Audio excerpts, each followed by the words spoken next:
Thanks for tuning into the 6Three podcast. I'm your host, Joel, co-host Isaiah and Ben. Welcome back after was it eventful? Did you guys have an eventful week? I didn't really have an eventful week. I was on spring break. It was just a week. It's just another one to add to the list. Right. Well, this week we are going to rank the top 30 draft-style Michigan basketball players in the Beilein Howard era, which is 2006, 7-ish. I mean, obviously, Tommy Amaker was there still in 2006, retired after the season. And then Beilein took over some of his players. So we are going to include some of those guys that he still coached. Ben can pick first overall. Isaiah will go 2, and I'll go 3, and then back to 4 with Ben. Ben, who do you want to take as the best Michigan basketball player in this time period? I think it's kind of I wouldn't say it's a no-doubter, but it's pretty easy. Trey Burke. Yeah. I think we should clarify we're going by college only. Yes. This isn't determined by how they performed it. This has nothing to do with how they played in the NBA. Yeah, correct. But yeah, I mean, obviously it was a shorter career, only a 2-year stint. Big Ten freshman of the year, and then National Player of the Year second year. Led the team to national championship the second year. Actually considered testing the NBA waters after his first year, which would have probably been a mistake, but glad he came back. Really kind of brought Michigan back, helped bring Michigan kind of back to national prominence that year. Kind of started to see the beginning of it his freshman year, and then because they won the Big Ten actually his freshman year. And then second year, they were a better team, but they actually did not win the Big Ten. But he got them all the way to the national championship. So yeah, I think he has the most famous shot in recent Michigan basketball history, and that span again that we're talking about with Beilein Howard against Kansas. Yeah. The Jordan Poole one against Houston was pretty big, but I still think that Kansas shot's the biggest one. That Kansas one was almost that recent. Obviously, we could talk about the national championship this year with Jalen Suggs. Yeah. Like that, I don't think it was quite as good as Jalen Suggs. Right. Yeah. That one will be remembered forever. But Trey Burke shot against Kansas, take us to overtime, and then we win that game. That was amazing. Yeah. I mean, just kind of the first time when you were, I mean, that shot kind of put them over the hump, over like because had they lost that game, it would have been kind of one of those like, that's a great season, but kind of some missed potential there. And if it wasn't for Kevin Ware breaking his leg, we would probably be national championships or champions. That's it. Or Luke making every shot in the first half, But Trey Burke definitely the best player in this in my mind too. Like just incredible. Like he just could take over any game against. He could be the best player on the court anytime he wanted to be. And I really like Michigan hasn't really had a guy like that since the Fab Five. Just to take over and just be like, I'm going to win this game and get 1 billion points, and there's nothing you can do about it. Right. Yeah, and that's something that you don't see often in college, because I feel like in college it's still more of a team game. You don't see individual performances like Burke could put on as much. You do, but it's not. It's just a little bit different, and really kind of changed the direction of the program. To where, before they were definitely, Big Ten, competing for Big Ten championships, I'd say. And, at least competed definitely at the point when he came in, it was, okay, yeah, we're going to make the tournament every year. And that's kind of, everybody was okay with that, but he kind of took it to the next level. Yeah. And he's kind of the reason that Michigan is where they are now, like just getting that national prominence and getting that like, hey, top players in the country can go to this school. Yeah. It's the fruit that you bear that like, Ben said that once he put them over the hump on that win over Kansas, like the fruit that you bear from beating teams like Kansas, making it that far in a tournament, winning against the number 1 seed, like people are gonna be like, okay, I want to play. Beilein's now already built a track record too from that span of 2007 to when Burke hit that shot in 2014 or 13. 15, yeah, and I just feel like, with the rapport that he already had at Michigan, I think that kind of was a huge selling point for some top recruits in the future. Yeah, for sure. Yep. So. Yep. All right, at number 2, it might be a surprise just because like I feel like 2 through like 8 are just all really good players. But I'm going to go with Mo Wagner.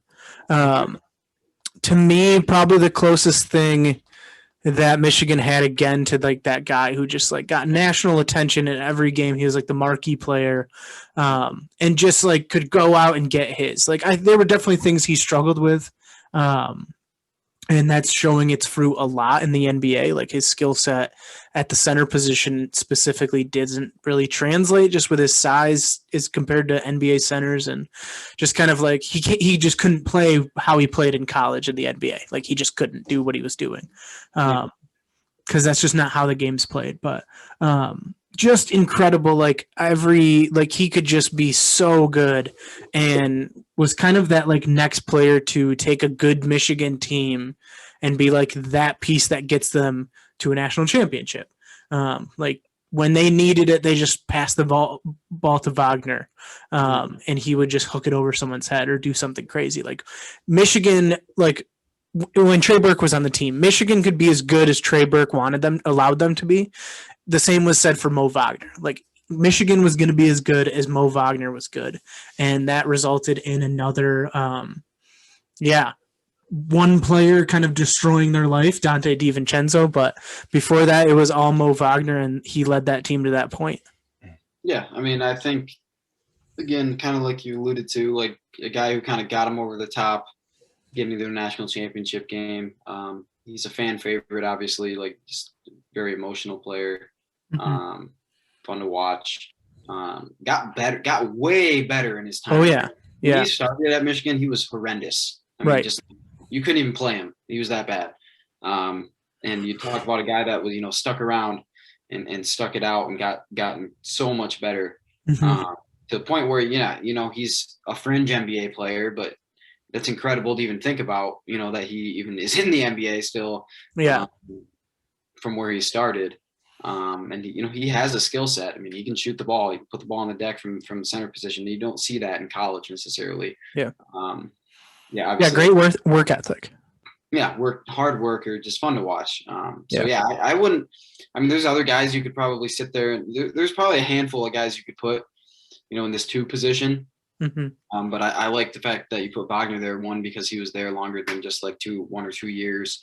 He wasn't a one and done or anything like that. And he stuck it out and really showed like kind of the whole idea behind Beilein's program, or what Beilein wanted it to be at least, is player development, guys sticking around, not the one and done model, which, I don't think there's necessarily anything wrong with the one and done model, but that's not something Beilein wanted. And Wagner's a perfect example of that.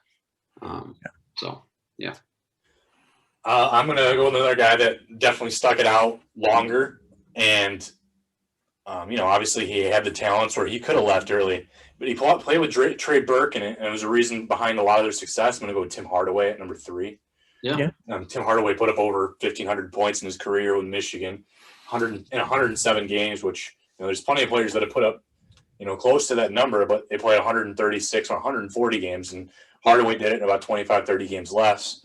So I think, Hardaway and Burke were a big reason, again, bringing Michigan over that hump that they needed to get to for a long time. And obviously Burke nicely replaced, Darius Morris, but Hardaway was the extra scorer they needed when, Stu Douglas and Zack Novak at the time were the only ones that could contribute maybe 10 to 15 points occasionally.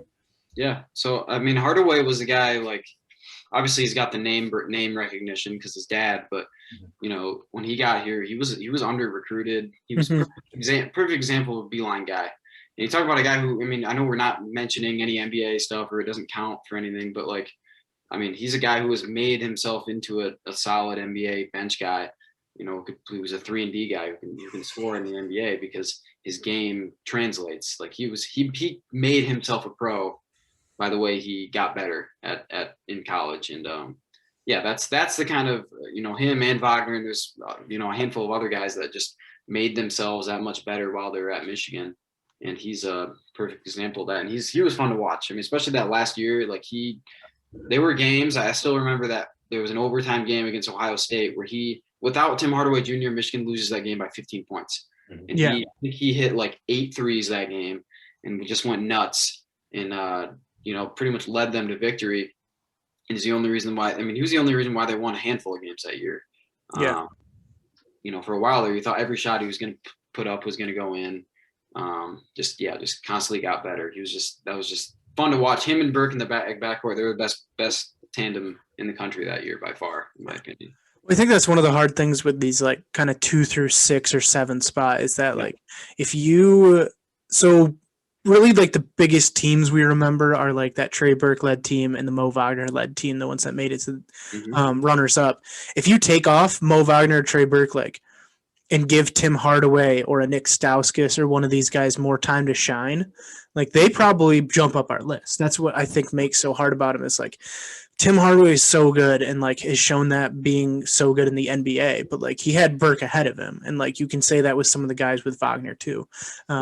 If they were the best player on the team, they might be up higher on our list, but like they were kind of like always a good number 2, a good Robin to Batman, basically. Yeah. So they didn't get as much time to shine, but I will for number 4 or 5. I don't know. Ben's got to put. Sorry, man. I'm sorry, Ben. You're fine. I'm so sorry. Two guys that I want to take here that like in one's kind of obscure, so I kind of want to take him, but I'm probably not going to. I'm actually going to go with Nick Stauskas here. There you go. Just because I hesitate because he only played 2 years, but what he was able to accomplish in those 2 years was pretty impressive.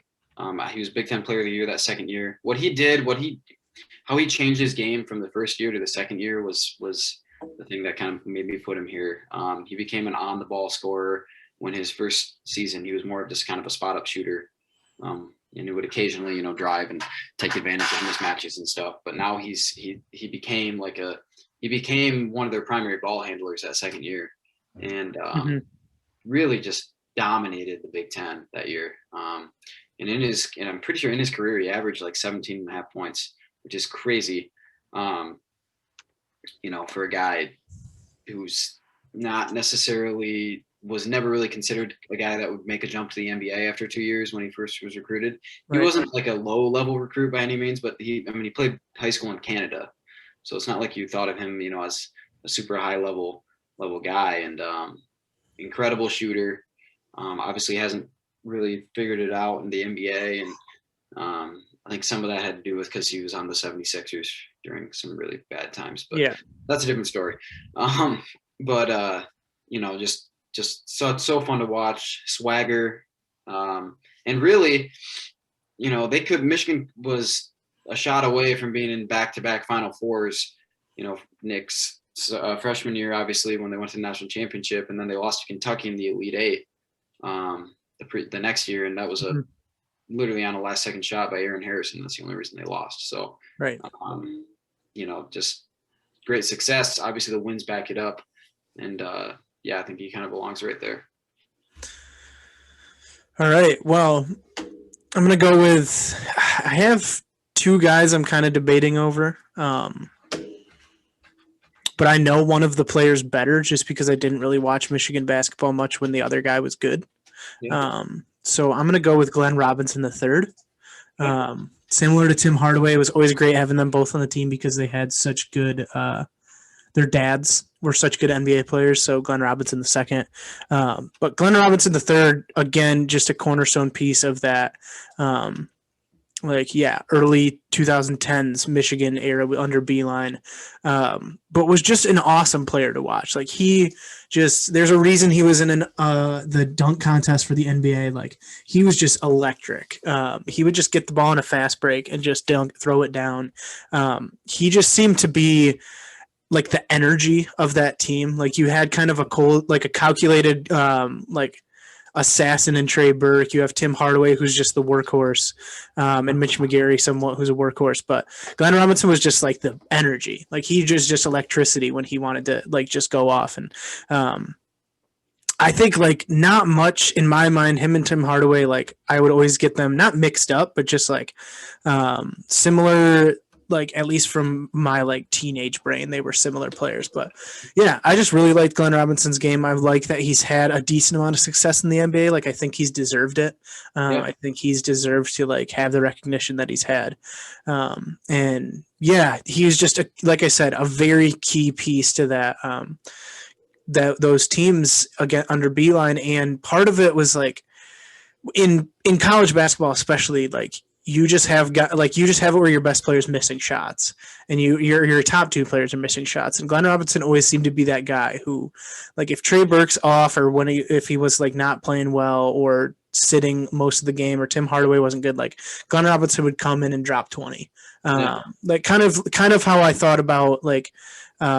Kind of Isaiah Livers with those Mo Wagner team. Like all of a sudden, like if Duncan Robinson couldn't hit a shot, Mo Wagner was getting walled up by a big center. Like Isaiah Livers would just come in and carve some people up. Very similar to how Glenn Robinson impacted that team, and just was really impactful to them. Yeah. All right, number 6. I'm going to go to a guy that was one of Beilein's first recruits. That's Manny Harris back in 2007, or better known as Corperiel L'Adorable Harris. L'Adorable Harris, yes. Yeah, L'Adorable. I remember, side note, I remember I was reading like the Wolverine magazine, which my dad always gets, and it was like the basketball recruiting issue. And I had like, he was on the cover of it actually when they first got him. And I'm like, how do you say that guy's name? I'm like, that's weird because it didn't say Manny Harris. It just said it's like full name. Corperiel, yeah. I'm like, how are we gonna say that when we watch him play? And then I'm like, oh, and I literally didn't even realize it was the same guy. Like when he was playing his freshman year, and I was like, oh, and then it finally like came up one time, and I'm like, oh, that's that one guy that I couldn't pronounce his name. So wow. You were like 9 or 10, man. Yeah. Throwback. That's a good memory you got. I don't remember what I had for breakfast yesterday. But yeah, Manny Harris forked points. And obviously, I think a huge reason behind that is back then it was like him and Deshaun Sims. There was nobody else to really get. They were the only thing worth watching. On yeah, like the teams were actually pretty bad early on in the Beilein era. But obviously, you know, Manny Harris and Deshaun Sims put up solid performances. Ekpe Udoh did okay for a little bit. And Zack Gibson was there to contribute. Kelvin Grady occasionally, but like the teams were bad. They weren't even 500 in the first couple of years. So I think Manny Harris is a huge bright spot. And because of that, he almost put up 1,700 points in just 98 games with Michigan, which is that's quite a bit. That's a better ratio actually than Manny Harris, than Tim Hardaway. But like I put Tim Hardaway ahead of him because basically eye study of the player. It seems like he hits more of his shots. Like Manny Harris and Deshaun Sims are the only guys really taking shots in the day. So it's like, all right, field goal percentage, all the other things you got to take into account. Yeah. I felt like I was comfortable going with Hardaway first. So Manny Harris, I like him at 6 here. Yeah, Manny Harris was just he can flat out score. If you look up his like G League stats, because he's still playing ball. I think he's overseas. In China, right? We looked at it earlier. Yeah, I think he's overseas now. But his G League stats, like there was a season for a while there where he was just dropping 50s on people in the G League. Yeah. He's with the Shandong Heroes. Yeah, he can just flat out score. Like, period. Dude, if you ever want to like relive some college basketball names, just look up the Chinese basketball league. There's so many. Jimmer Fredette dropped 70 points 2 months ago in a game. Like, it's crazy. But Manny Harris was the one I was thinking of. I actually had him at 5 on my list. I just didn't know. I don't know much about him. That's why I didn't pick him. I thought about putting him at 4 just purely from his scoring output. Yeah. And he got Michigan to a tournament too. Like that first year, went to a tournament with him and Deshaun Sims, and they beat Clemson in the first round too, and then just ended up losing to Blake Griffin and Oklahoma barely. So they on one very, very good team. Mm-hmm. And that was the era where like Michigan State was dominating the Big Ten. Yeah. Like no one, like Michigan would just have a like decent put some wins together, and Michigan State would just like slap them down to the floor. And like Wisconsin was really good. Like it was a pretty like it was hard for Michigan to break out in the Big Ten with like some of these guys just because they didn't have the depth that they needed. But like even with a great player like Harris, like they just couldn't break out because there were these like powerhouses above them. What changed for Beilein is when he finally got a point guard. Bruce Morris finally kind of became that for like half a season, and he was amazing for about half a year. And then obviously after that was Trey Burke, and then we move on to you've had a good point guard at Michigan since then. So I don't know. I mean, yeah, you're right. Michigan State was running train through the Big Ten at that point. It's hard to build a program in the Big Ten. So I am actually going to go with was it 6? 7 now. 7. I'm going to go with Derek Walton Jr. here. I like Derek Walton, yeah. Because one, he played 4 years. So that's one, not something seen by good players anymore, in college. Complete Detroit high school superstar growing up. And, one of the greatest runs at the end of his senior season I've ever seen in my life. Just crazy through that, at the end of the year, probably halfway through his senior year, through that Big Ten tournament championship run, and then into like the Sweet 16 on a team that was not very good up most of that, like for half that season. Yeah. It was pretty soft. A team that just hadn't figured it out. And that kind of turned around because that was at the point where Michigan was kind of in a lull after those two, that Elite Eight team, and then before that, the Final Four, the national championship team. And they went through one season where everybody got hurt. So Karis LeVert and Derek Walton got hurt, and they didn't even make the NIT. And then they had another year where they weren't even that good, and they had to play in the play-in game. But you could see there's talent on this team. Like they had Zach Irvin, they had Mo Wagner, they had DJ Wilson, they had Derek Walton, they had Karis LeVert. There's no reason why some of these teams shouldn't have been good. And finally, Derek Walton said, I'm just going to take it into my own hands and just dominate. He had a couple triple doubles in his career. I remember one game against Ohio State, he had 10 rebounds in the first half, and the guy's 5'11". There's no reason that guy should have 10 rebounds. So just super fun to watch. Great shooter. He's had some two-way success in the NBA here and there. Not great success, but he's gotten at least a cup of coffee in the NBA. And now he's playing overseas, but just super fun to watch. I'll always remember him as the point guard after Trey Burke, and it always sucked for him, I feel like, because it's he's always going to be compared to Trey Burke because he had to be the starting point guard as a freshman because Trey Burke left early for the NBA. And, would I say he lived up to the standard of Trey Burke? Not necessarily, but I think he had an excellent career and, one of the better point guards in Michigan history. Yep. I like that spot. All right. Well, at number 8, I am going to pick someone Ben mentioned a couple times, Karis LeVert. Yeah. Like you mentioned, he had some injury woes that definitely kept him from being we're seeing in the NBA, the potential that this kid had. If it wasn't for all the moves that Brooklyn made, he was their best player. He was in a massive trade piece just because of how explosive he just became the past couple of years. Again, dealt with some injuries this year, is back on Indiana. The Pacers, I think he just had his first game maybe a couple weeks ago. Yeah, he had a big game a couple days ago. He had a 32 the other night or something like that. Yeah. But yeah, because of injuries and because of some of the players he was behind,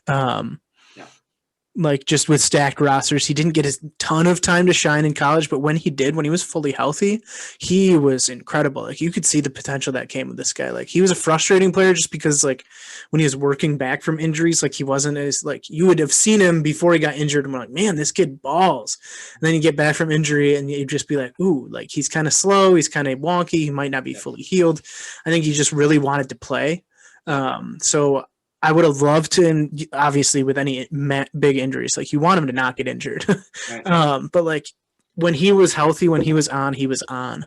I think if he would have, stayed in that position, Michigan would have been incredibly successful with him. I thought when he went to, just because of that, I thought when he went to the NBA was a little premature. I think he went as a junior and could have played one more year. Yeah, injury, he could have played one more year. Yeah, so I remember thinking man, he should just ball out one year and try to be fully healthy because he could have just lit the world on fire if he just had a fully healthy season after for his senior year. But yeah, I think he's just showing like those flashes he had in the NBA now that he had in college.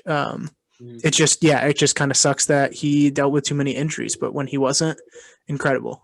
I remember his sophomore year. So he came in with like Nick Stauskas and like Mitch McGarry and like all those guys, and he was like an afterthought with that class. Like, but his freshman year, like he actually like got some playing time. Like they wanted to redshirt him, but he got some playing time later in the year, and then actually played a lot in the NCAA tournament. And I remember when he first came in his freshman year, I'm like, this guy sucks. I'm like, he's skinny. Like, why are we playing him? I'm like, we have way better options in this. Like, we've got this loaded team. Like, why do we got to play this guy? And then you see why, like, they wanted to get him time because, like, they just wanted to make sure he was ready. But I remember his sophomore year, Michigan played Duke, like, early in the season and got beat by, like, not badly, but they got beat by, like, 7 or 8 on the road early in the season. And but Karis LeVert is the only reason it was a close game. He had, like, 25 points and, like, just isoing Duke guards and just like he like killed like Austin Rivers, I remember, or something like that. And Austin Rivers was like the GOAT at that point in college basketball. And I remember after the game they like showed Coach K talking about it, and he goes, "Yeah, man, we couldn't guard that guy. Like I don't know, like they're like maybe he doesn't do this against everybody, but he literally just destroyed us. And like he's gonna be an NBA player." And at the time I'm like, okay, like take it easy. Like he's had a good game, but like you saw it like continue to build. And I think the last game before he got hurt, like that last season, he had a triple double. And he like broke his foot or something stupid, and then never played again. Yeah. And so you saw the potential the whole time. Like that was incredible. Well, and very efficient too. Like he shot over 40% from 3, even in limited action every season. Like except for his first year, but that was very limited. But yeah, like when he was playing 30 plus minutes, 40% from 3 in college is very good. And 42 plus percent from the field. In his 15 games in his last year, he was 50% from the field, 45% from 3, 80% from the free throw. Like for college numbers, that's amazing. Even if you're in your 4th year, like those are great numbers. All right, number 9. All right, I'm going to go with Deshaun Sims. And obviously he's recruited in 2006 by Tommy Amaker, the year before he left. But he also stayed all 4 years, played till his senior year, put up nearly 1,600 points as well, which I think exactly calculated by games and points was exactly 12 points a game in his career. But he also averaged nearly 8 rebounds a game in his career. His senior year led the Big Ten in offensive rebounds, was like 5th in the Big Ten in scoring. Was all Big Ten first team in 2010 and second team in 2009, and an honorable mention in 2008 for third team. So a very solid career there in Michigan, and obviously again at a time where there weren't a whole lot of starters to go alongside, so he was kind of carrying the team early on with Manny Harris. But that's when I also remember starting to watch basketball. I vaguely remember Tommy Amaker. So I know I started watching right around the Beilein era for basketball. And I just remember Deshaun Sims and Manny Harris being the guys. So I feel comfortable here putting them 9. Yeah. So Isaiah's going to hate me, but I'm actually going to put Xavier Simpson here. Oh, come on. His numbers. Disgusting. His numbers are actually insane. If you look at him, though. First of all, he played 146 career games. He started 96 of them, right? He shot 45% from the field. He was a terrible 3-point shooter, but his senior year he shot 36%. Awful. Which is like for a terrible 3-point shooter, like that's a 36% is like passable. You know what I mean? He averaged his senior year, he averaged 12, about 13 points a game, 8 assists, and about 5 rebounds. Like for a point guard who's maybe 5'7", 5'8", like that's just incredible. And he kind of changed the mentality of that team, because that team was, his probably last 2.5 years was his team. And he changed the way that team played, because they became a defensive minded basketball team at that point. And kind of became more of a blue collar basketball team. I still remember, I mean, obviously, he's a frustrating player, a guy that, you just annoyed the heck out of you, because it's like, there's no way this guy should be like any good. Like, why is he's shooting hook shots in the lane and they're like sometimes going in, which is just stupid, but just incredible pick and roll player. I think he that's his senior year. So last year, I guess, I think they probably would have found a way to have a pretty good run in the NCAA tournament, just because he could will his team to victory. At times, with he and John Teskey making a pretty good combo there. So yeah, I mean, I don't, certainly a polarizing and annoying player to watch sometimes, because he would just do dumb things, but he was not a turnover machine. He obviously took care of the basketball. Somehow would track down a bunch of rebounds with his size. A great pick and roll passer. And just found a way to win. He got literally every little bit of talent out of himself that he could, and is somehow still in the G League and playing this year. So, consistent player, got better every year for sure. But yeah, annoying, but I think he deserves to be in the top 10. Defense wins championships, and apparently the top 10 at Ben's Heart. So. It's not even the defense, though. I'm telling you, like, you would have games where he'd have like 15, 10, and 7, and you're like, wow, Xavier Simpson just out here dominating. It wasn't that free throws and threes, but yeah. Like, you just went out there and won. Yeah. I mean, I had him at 16, so I'm not like totally mad. So I had him at that team that obviously ended up losing in the Sweet 16 to Texas Tech, but like that team was incredible for periods of time that year. I did try to put heart in, like, when I gauge these players, like, heart is something that Xavier Simpson definitely had. And that's something that all these point guards, I mean, he carried the Trey Burke tradition. Like, they play with Derek Walton right after Trey Burke, then Xavier Simpson right after, Darius Morris. And the leader of that team. Like, I remember I watched them play. I was at the game when they played North Carolina. And, like, don't get me wrong, like Xavier Simpson is a big product of like what he had around him. Like he had some NBA players around him. Yes. Mo Wagner. If Charles Matthews didn't blow out his knee in the NBA Combine, probably would be in the NBA. Jordan Poole is actually having some success in the NBA now. Was on that team. Isaiah Livers will probably, he has had, was in the NBA at least for a little while. Like that's a good team that he's around, so certainly helped him.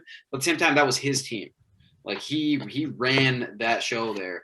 And I remember watching that game. They ran North Carolina out of the building, which you do not see happen to a North Carolina team. Especially a Roy Williams North Carolina team. It was Xavier Simpson led.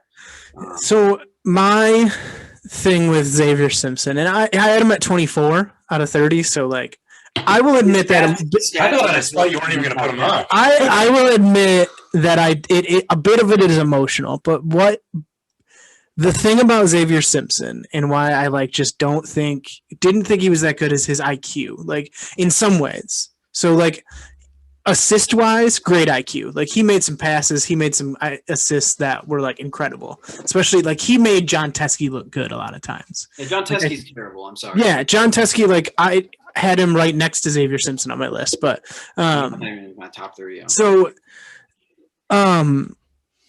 I just his shot IQ was just terrible. Like Xavier Simpson would just try to take 3-point shots that were at times when Michigan didn't need a 3-point shot, and 2, he does not shoot 3-point shots well. Like that was why I dropped him down, just because I remember so many games where I would just be like, man, okay, Michigan's just got to make. Like there's 5 minutes left, they're down by maybe 10 or something. They just got to make a couple shots, and he would go and take a contested 3. And it's just like, Xavier Simpson, like, know what you do well, please. Just know what you do well. Like, because he does so many things well. Like, he could, like, there were so many times. So I think that's what dropped him down. I probably was a little unfair.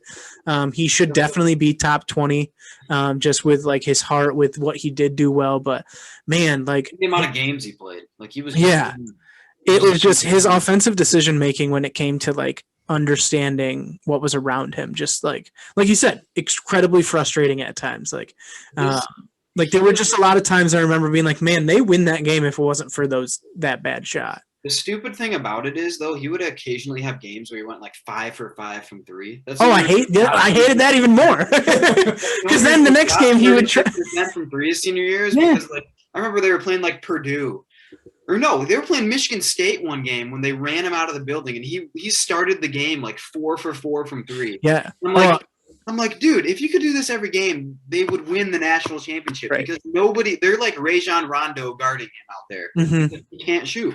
And so I fully remember. I remember that game, and then I remember the next game he went like 0 for 7. Yeah. And I was just like I was so mad after that state game, because I was like, man, he's gonna come into the next game hot, like just trying to heat check himself, and then he just like, it was just like, and he just kept trying to find the shot, and you're just like, man, dude, go throw those hook shots. Like you're so good within 5 feet of the basket. Like you're so good within 5 feet of the basket, and then getting back on defense, just like, just don't shoot the threes. Like he's a very good NBA comparison in my mind is actually a player I really like in the NBA. Marcus Smart. Yeah. Like there are times where Marcus Smart goes, I think he had like a 38-point game last season. Like he just all of a sudden will shoot 7 threes and just be like draining them in anybody's face, but then he'll go in the next game and just miss the backboard. Like, but he plays great defense. He knows how to assist. He knows his role. But I think that was the thing that frustrated me with Xavier Simpson. There were times where he didn't know his role, but when he did play into his role, he was amazing. Like he was top 15 for sure. So, next on my list, maybe I might be swayed by just because he had such a good rookie year in the NBA last year. But the three-point machine, kind of like the epitome of the Beilein offense in my mind, is Duncan Robinson. Sure. There are so many games that Duncan Robinson, like you wouldn't think it if you just looked at the stat sheet, but if you watch the game, there are so many games Duncan Robinson won for some of those teams. Like just hitting some dagger threes at the end, or just like they're down by a few possessions and they're not hitting a shot, and he just throws one up and it just saves the game. Like so many. Side note, because this is actually exactly, because I remember a stat, because I was listening to Duncan Robinson on a podcast like a couple weeks ago. Great podcast, by the way. If you ever hear him on a podcast, he's a great speaker. But anyway, he is, yeah. So he, up until that national championship game, his last game at Michigan against Villanova, when DiVincenzo beat them single-handedly, Michigan did not lose a game in Duncan Robinson's career when he made a three. Yeah. Any game they lost, he just did not make a three. Yep.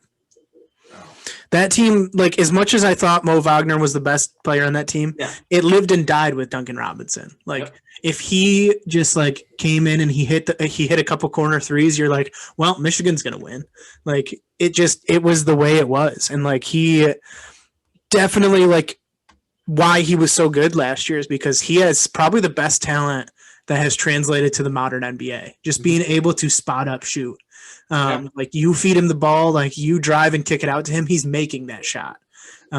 So yeah, and he did that. He knew exactly what he had to do. He didn't like, you'd get some of those rare games where Duncan Robinson's trying to drive and like he could do it well in his time. He wasn't a bad athlete. There's a reason he can even play in the NBA now, you know. But when he would just hawk some of those corner threes or some of those wing threes, like, and he would just get a couple to fall, like man, like that just got like I went to I think I saw it was the Final Four game. It was one of the tournament games when they went to the championship.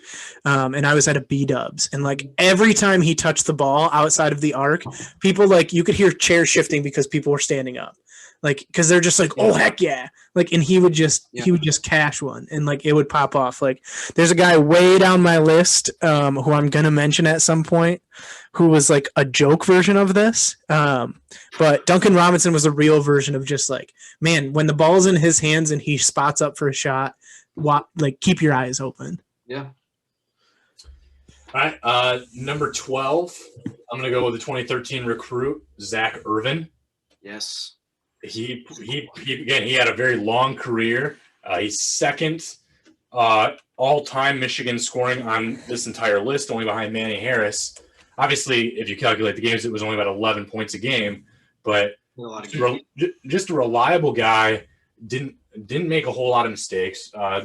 Just a compatible player to every single recruiting class that came in, and he played with all 4 years. Mm-hmm. So I'm a fan of Zack. Obviously, it doesn't get a lot of publicity, and I was very shocked even to see that he was second on this list of players in this era in all-time scoring in Michigan history. So I think that just kind of goes to show that he was able to fit any scheme that kind of adjusted to any of the new players that may have come in each recruiting year. So I like that. His freshman year, he was obviously around a really good team because that was the year after they went to the national championship.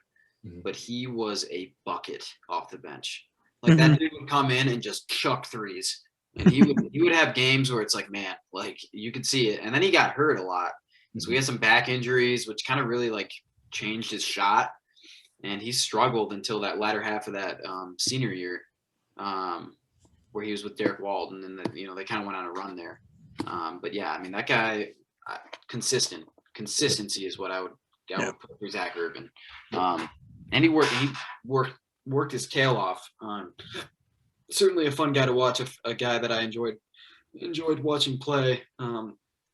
Could be frustrating at times because they were bad for 2 seasons with him. Because they had a bunch of injuries, and LeVert got hurt. Walton and LeVert both got hurt that same year, and it was to the point where Andrew Dockich was their starting point guard. So we had problems at that point. Safe to say that Andrew Dockich is not making this list. Yeah, he's in the same recruiting class too as yeah. So I mean, but yeah, I mean Zack was consistent, fun to watch, could shoot. Certainly a great shooter, especially his freshman year before he got hurt. Someone Irvin reminds me of in the NBA, Sean Livingston. Yeah. Just comes off the bench, you know exactly what you're going to get, and like was so key. Like he was never obviously the best player on those Warriors teams, but he was so key because like you'd rest your stars, and he's just going to be consistent. Yep. Like he's just going to be there. He's going to maintain your lead. He's not going to maybe increase it. You might even lose a couple points, but he's going to keep you out, and he's going to keep you guys consistent to tie you over. Yeah. I agree. I'm going with Isaiah Livers here. That's who I have next. Yep. Got to appreciate him. So upset that he got injured. A 4-year player. I think if Michigan has Isaiah Livers this year, just knowing how towards the end of that second, after he got hurt, just knowing how it all shook out, how Gonzaga ended up getting sort of exposed, I think they have a real shot at a national championship this year. Yeah. It's really frustrating. Obviously I've got bias because he's from Kalamazoo, so that's kind of cool. But he's just epitomizes what that program, obviously he kind of transcends. He's the first guy that, other than Xavier Simpson, who also played for Howard, but he's the other guy now that we've talked about that played for both. But Isaiah kind of got the best of both worlds. So he started in the national championship game for Beilein, and he was also on this run with Howard the last 2 seasons when they had a lot of success. And he kind of epitomized, Michigan figured it out without him towards the latter half of this year, especially in the tournament. But last year, Michigan was pretty much living and dying by whether Livers was healthy enough to play. Because when he was healthy, that was a top 15 team. Yep. Even with less talent than they had this year. I love Livers and the attitude that he brought every single game, every single week, regardless of if he was playing. The fact that he was still, obviously in like a boot for a minute there, and like still standing up on his feet, like yelling and supporting the team. One of the most. Yeah, I've met him before. Selfless. One of the most well-spoken, nice guys. I really hope he gets a chance to show what he can do at the NBA level, because I don't necessarily think he's going to be a star by any means at the NBA, but he could be a 3-and-D guy in the NBA if he stays healthy. Yeah, he can definitely find himself a spot on a roster. Like maybe not a starter, but like he can contribute off the bench, I think, for sure. Like he can be your eighth. He reminds me a lot of who's the guy from Virginia a few years ago that's really carved himself a nice spot in the NBA. Shoot, can you remember? Players like both 6'7", 6'8", can shoot, play defense, rebound, not necessarily stars at all. Let me think about this. I'll figure it out in a minute. I'm mad. Mike Scott? What? Mike Scott? Malcolm Brogdon? Yeah, kind of like Malcolm Brogdon, a lot like Malcolm Brogdon. Okay. Brogdon's a little taller, probably, but same kind of 3-and-D. Can certainly play defense and good rebound. Well, that's from the state of Virginia. Sorry. Well, no, Malcolm Brogdon and Isaiah Livers are kind of similar in the way they play. And I think if Livers finds the right organization who will actually value what he can bring to the table, he can certainly be on a roster. And he's the guy that he kind of like Karis LeVert. You're sitting there, you're like, man, if he could have just stayed healthy, you really kind of wonder what success Michigan could have had. And unfortunately, you see, we talked about it a little bit, but I really think this year they could have won a national championship if they had Isaiah Livers fully healthy. Heart and soul, man, for sure. Yeah. Yeah. All right. Next up, I'm actually going to pick a current player who is not declaring for the draft. Only 1 year under his belt, but it was an incredible year. Hunter Dickinson. Just obviously, we have so many people on this.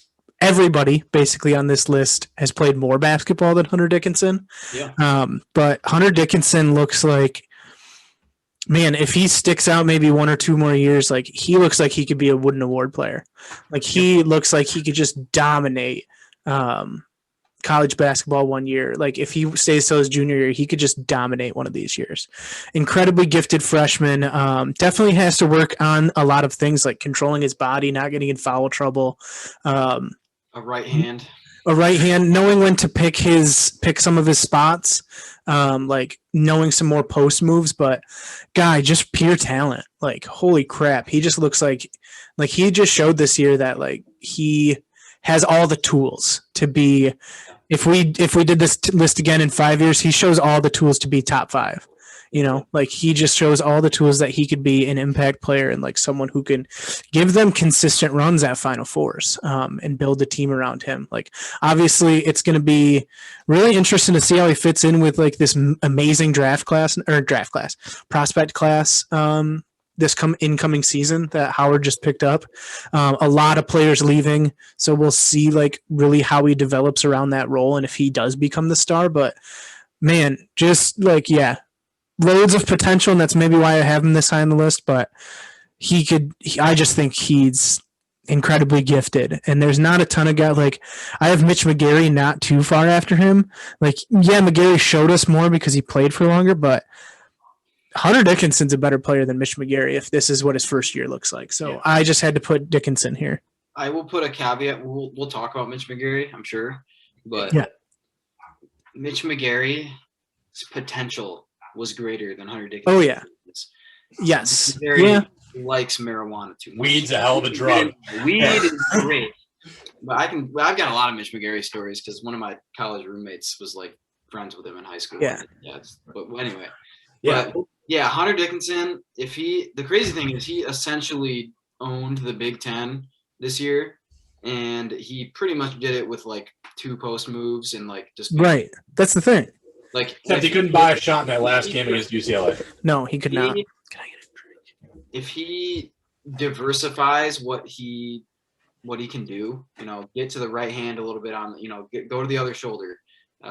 Maybe he showed a little bit early in the year, a 10-foot, 12-foot jump shot. If he can gain that, he actually shot threes too in high school a lot and was relatively decent at them. So if he starts showing some of that, he's going to be pretty much unguardable. Because at times when he has a mismatch now, he's unguardable anyway. Yeah.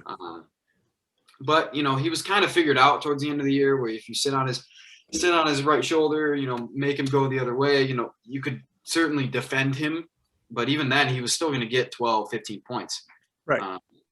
So yeah, I agree. Based on purely potential, yeah, you got to put him probably around here. I had him lower, but that's just because I think I put a little more stock into like how much you played. Sure. But I completely understand it for sure. So I'm kind of going back and forth on two guys here at 15, the halfway point. I think I'm going to go with Muhammad Ali Abdul-Rahman. Yeah. One of my favorite players ever. Yeah, another really fun guy to watch. Again, another guy that was like a heart and soul piece in that class. Yeah.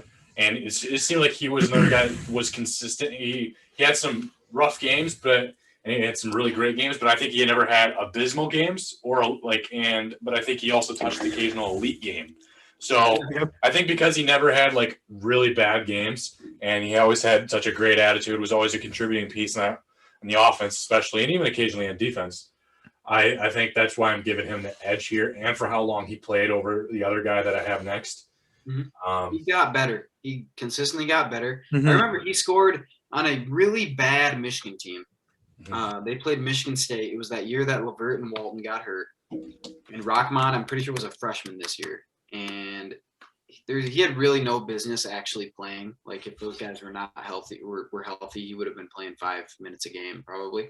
And he played like 25 minutes a game, scored like 20 points against Michigan State. It was good that year. And kept them in the game. They ended up losing. But I remember I was watching it from my college dorm, and I'm like, man, this guy's like pretty good. And like he was like a 2-star recruit. Like he was not remotely considered to be any good. And he always found a way. He always seemed to find a way to just like get to the hoop and score in like a really key spot. Like where it's like, maybe Michigan was up 6 and suddenly they're only up 2 because the other team's, kind of making a run at him. And then Rahman would score like 5 or 6 points in a row. And it's okay, now we feel good about it again. Like he was just a consistent player on those teams. And he certainly deserves to be in the top 20, in my opinion. You had argument probably to put him higher. But I think kind of like his career, you kind of forget about him. Yeah. Just because he was always like the third man on a lot of the teams. Yeah, he was never like the first option. And I remember actually listening to John Beilein talk about it one time. And he's like, he goes, I should probably call like more plays for Rahman. He's like, he's pretty good. Like maybe I should call plays for that guy. But like, again, he was on good teams and that's hard to do when you got a lot of good players on your team. So. All right, number 16, Ben. I'm going to go with Zack Novak here. Talk about a guy that changed the culture at Michigan for Michigan basketball. He and Stu Douglas kind of get grouped together, and they should be because they both kind of came in together, both white shooters, kind of epitomized early John Beilein basketball in Michigan. But he was only 6'4", and he had to play the 4 position for Beilein for a lot of time. So he was completely undersized on defense mostly. But one of the hardest working players you'll ever see. Great shooter. Just kind of epitomized winning. And just kind of one of the most fun guys you could watch in his career. His career stats stack up against a lot of teams or against a lot of other guys. He's third all time in career games played. He started 93 straight games to close his career. He scored over 1,000 points. You're at 609 rebounds, which is 25th all time. For a guy who's 6'4" and was playing completely out of position most of his career, I think that's pretty impressive. He made the 4th most three-pointers of all time in Michigan history. He attempted the 5th most, and he played the most career minutes in Michigan history. So that's a guy that just was consistent. He was a team captain 3 years. So obviously, he's respected across the board.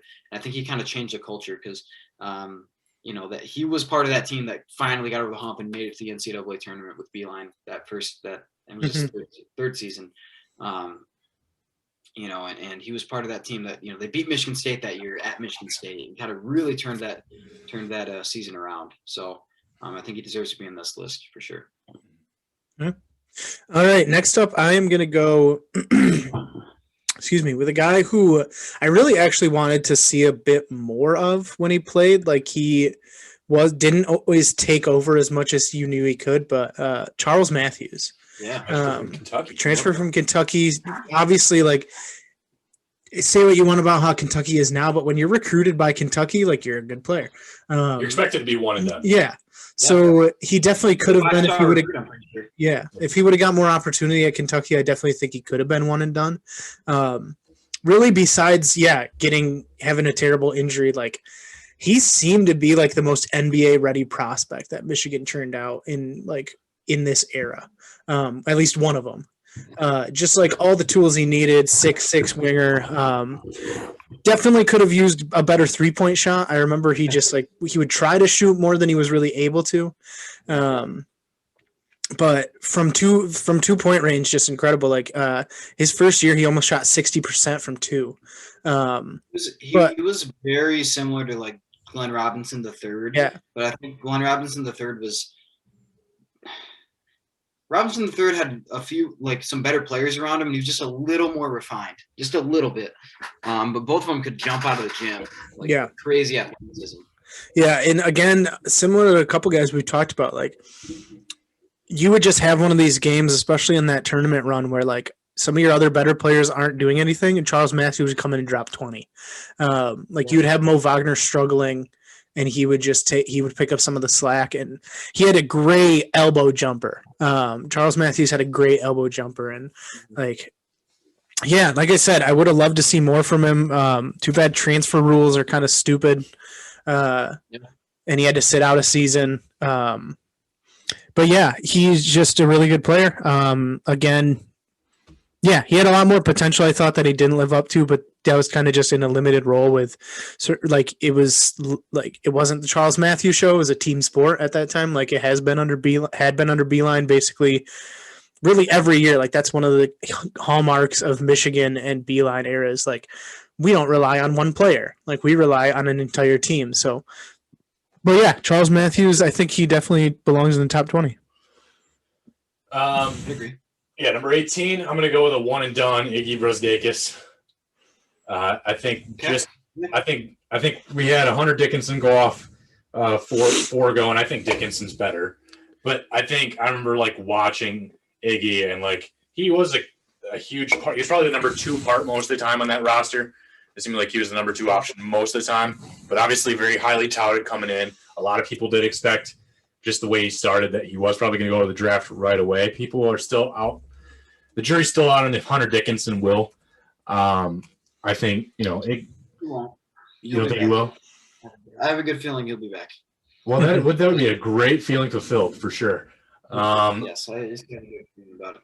Yeah, so Brosdakis obviously left. I wish he would have stuck out one more year to continue to improve his draft stock. A lot of these guys just want to go make their money now. Probably the ugliest player in Michigan history. Just cannot stand looking at his face. He was hideous. I'm going to go by that. He's definitely at least top 3. Yeah, for sure. I don't know many other guys. He and Mo Wagner are definitely on there. Yeah, they're not great. So, yeah, Iggy, just, again, talented. 37 games in his career there and 550 points about. So, definitely had pretty well-rounded game. Got the rebounds when he needed to. He passed. I think he took a little. Yeah, he was a little greedy in shooting sometimes, but I mean, freshmen that want to make a statement and go to the NBA, when they know they're going to go to the NBA the year after, they're going to make their statement right there and take shots they shouldn't all the time. He was one of the best pure scorers I remember, though, from Beilein. Like, came in and could flat out just put the ball in the hoop. Like, good shooter, not elite shooter, but just really good shooter. Could flat out score with both hands, which you don't see early in guys' careers. Left-handed, so it kind of threw a lot of guys off. Just could put the ball in the hoop, and 550 points in one season, like that's a lot. You know what I mean? Yeah. So it could have gotten a lot better. If he'd gotten one more year, and he would have been a 1,000-point scorer in 2 years. And imagine extrapolate that on, like he could have been one of the better players of all time, had he just stuck around and gotten better. But Yeah, I think he deserves to be on this list because he was a big part of a national championship team. So, Mm-hmm. All right. 19, Ben. 19. Yeah, this one's hard. Mm-hmm. We're getting there. We're getting there now. There were a lot of like good players who had good periods of time. Mitch McGary. Yeah. But I was actually going to go with Mitch McGary here. Yeah. Mitch McGary was one of my favorite players to watch. If you want some nostalgia, go back and watch Michigan versus Florida State, Mitch McGary's sophomore year. And it might be the last game he actually even played for Michigan. The dude is a monster. Like his sophomore year obviously was cut short because he had the back injury. And then when he was about to come back, he failed the drug test. And then, there's the long story with, all that. Yep. That guy was just a complete ball of energy at 6'11", like 265 pounds, could just get up and down. We would just wear teams out. As a big guy who could run that well and was just incredible energy on the court, just so fun to watch. That game against Kansas, obviously Trey Burke's remembered for the shot and, everything that happened after that when he just dominated overtime. But Mitch McGary had like 26 points and like 15 rebounds. Yeah. I just watched the full highlights from that game and like basically except overtime and like everything except overtime, the last 5 minutes is all Mitch McGary. Yes, just dominated the game. Yeah. He's the only reason they were in the game, to the point where, Trey Burke could take over. So he was up against what was considered at the time one of the, the best centers in the country, Jeff Withey, and he outplayed him. And what changed in that year was he wasn't even the starter up until the NCAA tournament. And then Jordan Morgan got hurt. Jordan Morgan has a case for being on this list as well. But Jordan Morgan got hurt and you had to go to Mitch McGary and he was ready. And there's talk where he finally lost weight. He had a problem where he would go to McDonald's a lot when he was first at Michigan and ate too much. And, finally he lost weight, got in shape and cared about basketball enough where he would just settle down and settled in and was ready to play. And obviously it showed, he's a frustrating guy because you could see the potential where it's like, man, if this guy didn't have the failed drug test, didn't get hurt, he could be top 10 on this list. And I think that's kind of what I talked about. Like potential wise, he had more potential than even Hunter Dickinson has right now because his game was next level, just what he does. But yeah, I think he definitely deserves to be right about here on the list. Yeah. All right. I am going to go with probably my favorite player that was on the list of Beilein era players, and that is DJ Wilson. I just the energy and the personality from that guy, even if he was never the top contributor, it's just infectious. Yeah. There were a lot of interviews where they would talk about the most impactful players in the locker room, and a lot of guys mentioned DJ Wilson of just bringing energy, bringing fun and stuff to the team, but also a good contributor on the court. He's found some decent success in the NBA as well. He had a few impactful games with Milwaukee. And just has all the tools 6'10" winger, just really able to do that. But in his full season, his last season, average 11 points, not being the best player on the top player on the team is pretty good to average 11 points, 54%. He shot 63% from 2-point range his last year. That's amazing. Couldn't really find a 3-point shot, but didn't really need it. He could just, he just had a lot of bounce to him and had a lot of just impact inside the arc. So definitely a key to those teams. That team, in 2017. Just a massive key to that team. And like I said, I don't know why, but he's just one of my favorite players because he was just that he just had a massive smile and would just flex in people's faces when he did something great, and it was just awesome to watch. Yeah, he was also a guy that was terrible his first season. Yeah. Oh yeah. He got way better, and then suddenly found a way to make himself into a first-round pick.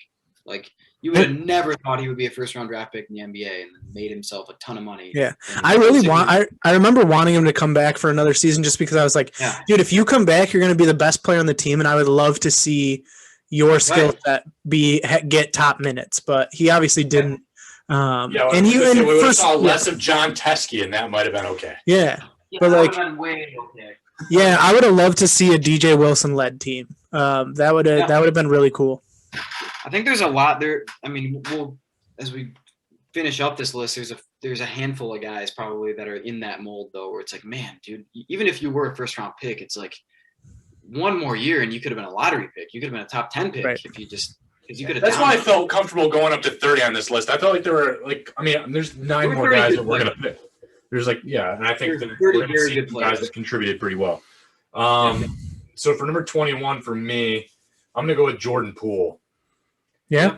And Jordan Poole obviously filled in the point guard position too, and an occasional just guard position when Xavier was in there for a little while. And Poole was always kind of a nice little replacement, change of pace guy for Michigan to come in and run the offense. Another very energetic guy, very infectious personality, and I don't know. I always just felt like I was drawn to Jordan Poole as just a fun player. So he obviously was talented. He only played 76 games and put up nearly 750 points. Yeah. So just a key role player, especially for Michigan. Yeah, and a great player for a Golden State Warriors offense. Yeah, he's a lot better than what I did not expect him to be. I'm so glad he got drafted by them because they know exactly how to use him. Yeah, he's averaging like 23 minutes a game right now. Yeah. With Golden State. He can flat out shoot. So he can flat out shoot, and he has the ability. He's an NBA player. Like you could see it his freshman year. Like he's just got that flair, that pace, that leisurely pace to the game. And then that's how he plays the game, and you could see right away he was an NBA player. He was going to get a chance in the NBA. Yeah. Obviously, he's got probably the second most iconic shot, of this era.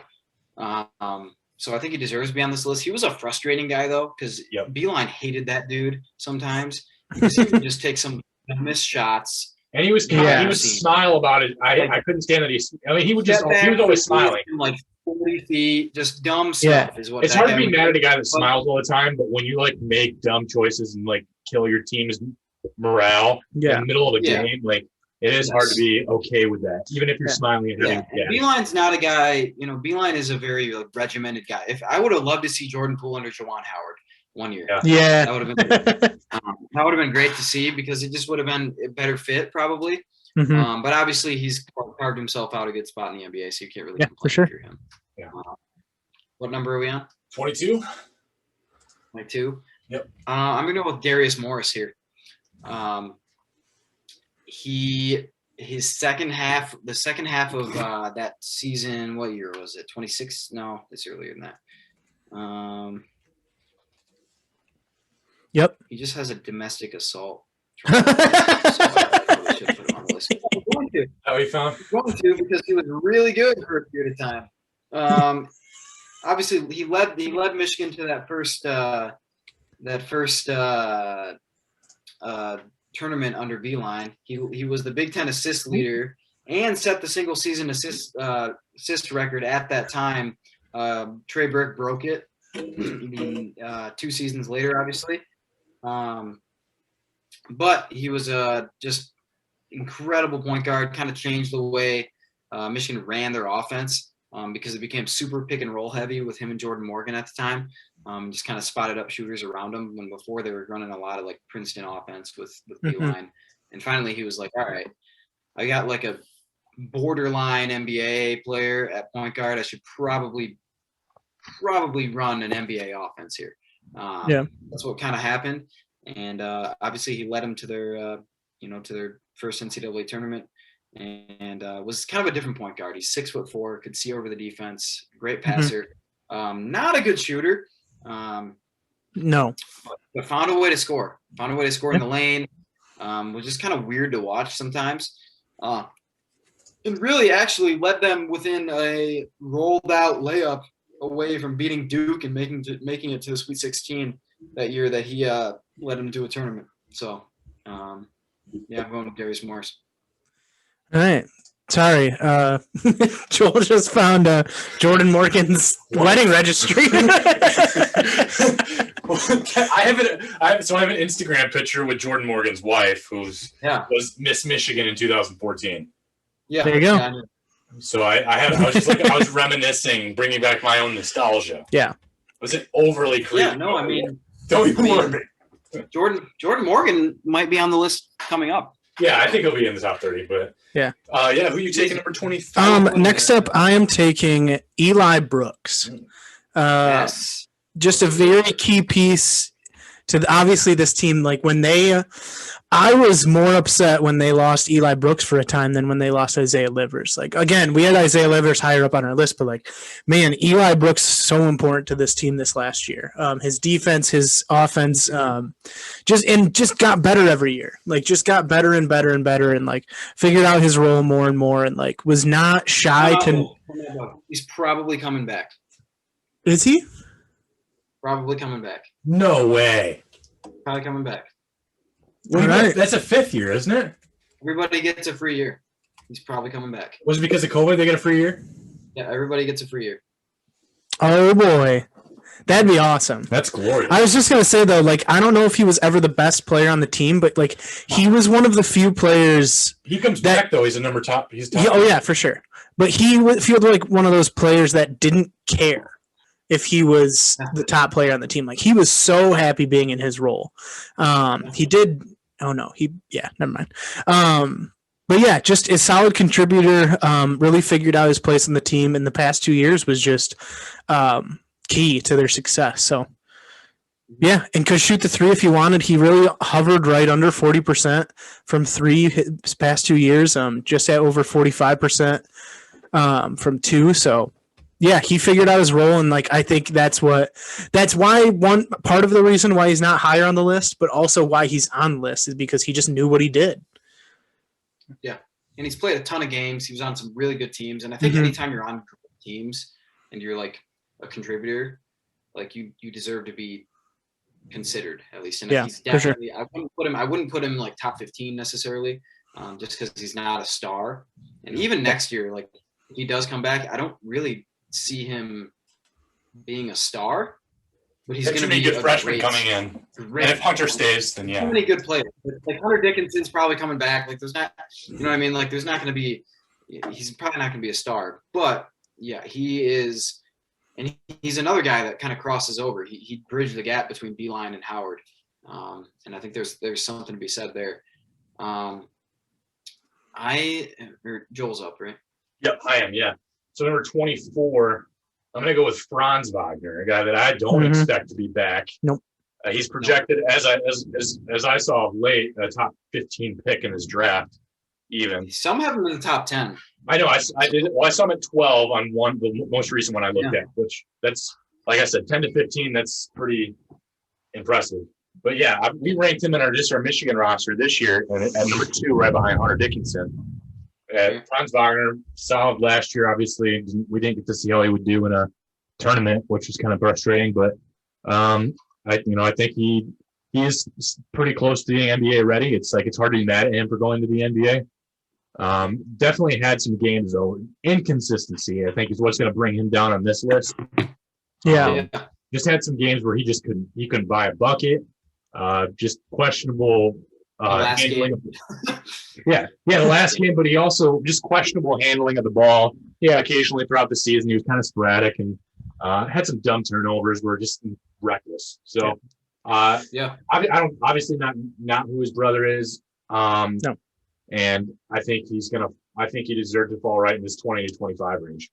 So he's not where his brother is, but I do think he's better suited for the NBA than his brother. If he has the potential to be. Yeah, and you saw it that time. So he completely annihilated Florida State, like that previous game in the Sweet 16. Like he just dominated them, and you saw that. Like he dominated like NBA players on Florida State. Yeah, I mean, no one's gonna be like super elite consistent at this level, especially just with the variety of stars that Michigan was still able to put out there. But Franz Wagner was one of those guys that I just wish had more consistency. Just really frustrating, almost other than the Florida State game, and I think in the Big Ten tournament he played one really good game too. Where it's he made an extreme difference, and he was a key piece to helping Michigan, take home some W's. But I wanted more consistency. Yeah, I agree. He was completely inconsistent, and it was a frustrating guy to watch at times. And it'd be fun to see him back one more year because I think he could probably be, Big Ten Player of the Year type level. But I don't think it's going to happen.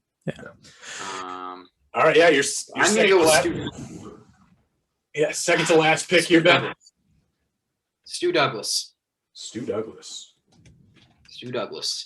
Another guy that I think epitomizes John Beilein basketball. He was actually not Beilein's first recruit, but his first full recruiting class was Stu Douglas because Beilein got in part way through, and he got Manny Harris and some of those guys that first class, but his first full class when he was there the full season was Stu Douglas, Zack Novak, and Stu.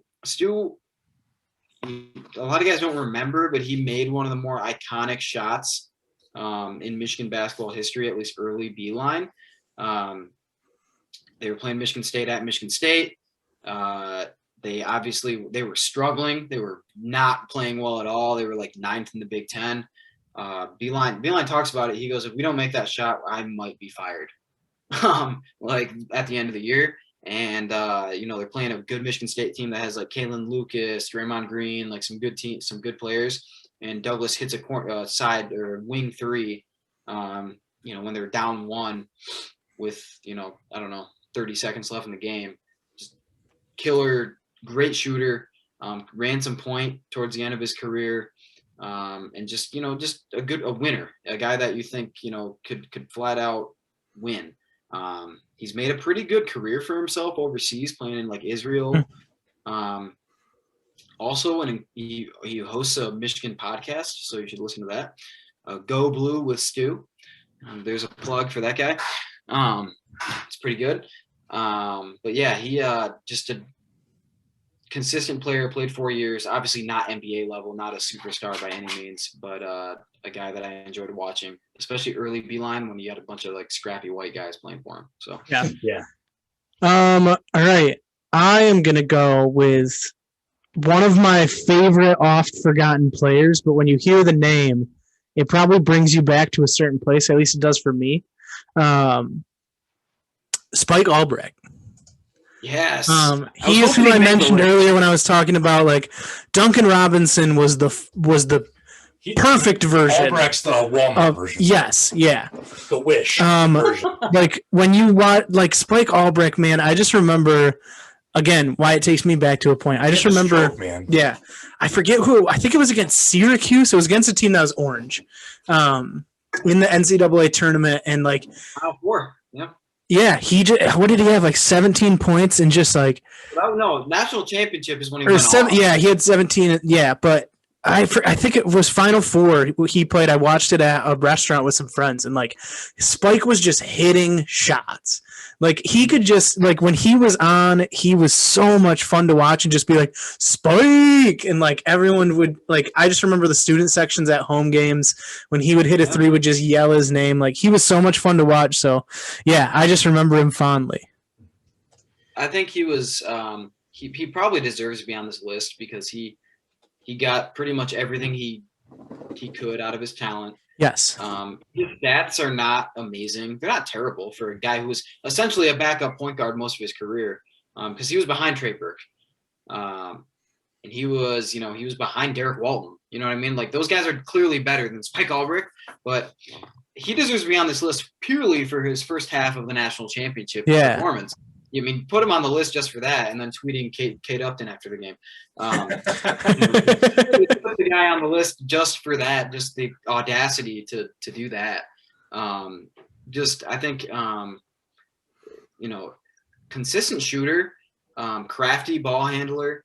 Yeah. A guy that was just fun to watch. He was fun. He was a fun player for sure. So for sure. All right, my second to last pick here at 27. I am going to go with whose wedding pictures I was just studying. There you go. Morgan. Oh, yeah.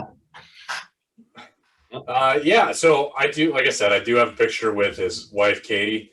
It was Michigan 2014. Back when I was running all the gas stations in the area, she was promoting Sit-Go. So yeah, that was kind of that was a neat experience for me, huh? Hey, I met a B-list Michigan basketball player's wife at a Sit-Go. She was Miss Michigan. She was Miss Michigan, and she wasn't just pumping her gas. She was wearing her cool little. She's more famous than Jordan Morgan. Yeah, I thought she's more famous than Jordan Morgan. Yeah, but Jordan Morgan. Okay, so going to him, like obviously, just the depth piece they needed. Like obviously, he was capable of starting even when they had him as the big man. But like whenever McGarry was needed a breather or something, like Morgan just seemed like he could feel. Like it wasn't like what we feel with Austin Davis having to fill in for Hunter Dickinson. Like you knew that you were still getting quality basketball from the backup big man behind McGarry and Jordan Morgan, and he was able to play power forward really well too. I really liked the game that Jordan Morgan brought, and he was again another guy that was okay with whatever role he was kind of positioned with in Beilein's team. Yeah, I think Morgan too. His senior year, that second in the NCAA tournament, he had some massive games. Like he dominated Tennessee in the NCAA tournament, dominated Texas. Like he was really good. The year before, obviously, he was playing behind Mitch McGarry later in the year, but he was a starter most of that season. And I think he took a charge against Syracuse, probably the same game Isaiah was talking about, late in the game on Michael Carter-Williams. And like it won Michigan the game. And it's like, oh, all right. Like he's made the right play at the right time. You know, and that's what I remember about Jordan Morgan. Like he was just a smart basketball player. And, consistent, played 4 years, just kind of a program guy. And I think a lot of these guys late in the list are program guys for sure. And he definitely epitomizes that. So, All right, your last pick then, Ben. Yeah, this is hard now. 28, yeah. Really hard now. Because I was literally thinking about it. I'm like, did I miss like a starter on any of these good teams? And I don't think we did. I've got 2 or 3 more. I think we have just enough to squeeze in some decent talent yet. Yeah. Yeah. So I mean, I said Teskey isn't on the list, but I'm probably going to go John Teskey here. He's one of the 3 guys I had to put. Because he played a lot and was consistent. I didn't enjoy John Teskey at Michigan. I'll be honest, because he thought he was a stretch 5 when he wasn't. But his junior year, he was an excellent defender, great pick and roll defender, especially good defender at the rim. But John Teskey could not even fit toilet paper under his shoes when he jumped. The dude was the most one of the most unathletic centers I've ever seen in my entire life, and it was just annoying to watch, in my opinion, especially his senior year, because he was more of a focal part of the offense, and he just really couldn't do it. So, I think he deserves to be on this list because he's forever going to be tied to Xavier Simpson and any success that those teams had. He was a great kind of change of pace to like Mo Wagner on that team the year previous. Great change, kind of a change up because he was more of a defensive center. Was not a stretch guy while Mo Wagner was, and could kind of like he had some big games against certain teams if the matchup was right. Purdue comes to example in the Big Ten tournament. So, I think he deserves to be on the list. I'm not a big John Teskey fan necessarily as far as Michigan goes, but I think I'd put him on the list for sure. Who do you have? All right. Last one, 29. So I made 29 people on this list, and all but one of them have been taken. And I don't know why I put him on here, but I have Chaundi Brown. Sean D. So obviously a transfer, only played the 1 year at Michigan, right? Yeah. But yeah, he was cool. That's pretty much. Hey, he'll probably get drafted in the second round and not really play a minute in the NBA, but he could. I mean, he could. He has a chance. He has a small chance. A small chance. He has a chance. He has a small chance, but he could be a 3-and-D guy if he gets a little bit better of an NBA 3. But yeah, there were times this season where he just really showed up and helped the team, especially in Isaiah Livers' absence. Like, I think that's what actually ended up me putting him on the list is like when Isaiah Livers went down, him and Brandon Johns just really picked up a lot of slack, especially Shawnee Brown. So, yeah, I just couldn't really think of any other names that I recognized on the overall list of all the players that have played under Beilein or Howard, or at least starters. So, yeah, Johnny Brown it is. All right. Well, then to close out at 30, I'm gonna battle between. I thought about Evan Smotrycz, but I'm keeping him off. He transferred though, so forget him. I hate that guy. That guy was the laziest. That guy looked like he was asleep every time he played basketball. He put up good numbers though before he trained. He put up pretty decent numbers before he left. He did. Same with Colin Castleton. Obviously, he was good at Florida, so it worked out for him. Yep. He might get drafted. Like if he gets it 6th round. And I know we're not gonna bring up Vogrich. We're not gonna bring up Dokic.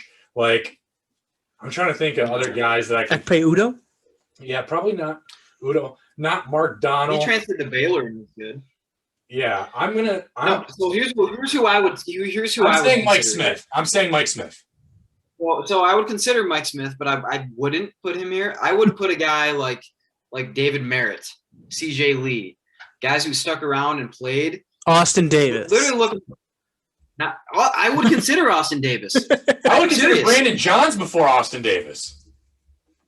No, I would consider. Let's end the list at 29. Let's just make it 29 person. I'm going to feel good about Mike Smith transfer from Columbia. Obviously he was still a starter every single time in this roster, and some of these other guys can't even say that we're talking about. Guys that maybe contributed a little bit. He was a starter on an NCAA tournament team, so that's all I'm saying. Who was? CJ Lee. CJ Lee. What roster was that? CJ Lee. He was the first tournament team for Beilein. He was the starter. He and David Merritt split time at point guard. They're both fifth-year seniors, both walk-ons. That's wild. That's why I didn't go that far back. I picked out recruits pretty much from 2006 to now. Well, they weren't recruits. They just went to school there. Yeah.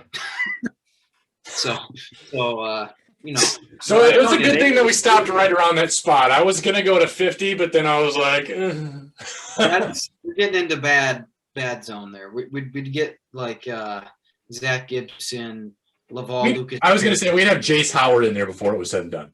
Yeah, probably. No, that was a good list, and obviously it was time consuming. So we're gonna forego any draft lottery conversation and best. I think we can give it another week. It's fine. Yeah, I think, and like I sent you guys the outline for the next couple of weeks, and it's not super busy. So I think we're gonna have time to talk about that. We're gonna have time to do my mock draft, the best names later. So that will leave us with the